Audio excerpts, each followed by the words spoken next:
Bangladesh railway আগামী ৭ June ঈদুল আজহার দিন ধরে ট্রেনের অগ্রিম টিকিট বিক্রি শুরু করেছে। ঈদ উপলক্ষে ঘরমুখো মানুষের যাত্রা নির্বিঘ্ন করতে আজ শুরু হয়েছে চতুর্থ দিনের ট্রেনের টিকিট বিক্রি। যাত্রীদের সুবিধার্থে এবারের ঈদ যাত্রায় ট্রেনের সব আসনের টিকিটই অনলাইনে বিক্রি করা হচ্ছে।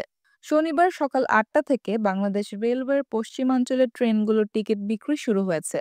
এরপর দুপুর ২টা থেকে শুরু হবে পূর্বাঞ্চলের ট্রেনগুলোর আসনের টিকিট বিক্রি। রেলওয়ে জানিয়েছে, এবার ঈদে ৫ রুটে ১০টি স্পেশাল ট্রেন চলবে। এসব ট্রেনের মধ্যে কিছু ট্রেন আগামী ৪ থেকে ৬ জুন এবং ঈদের পরে ৯ থেকে ১৪ জুন পর্যন্ত চলাচল করবে।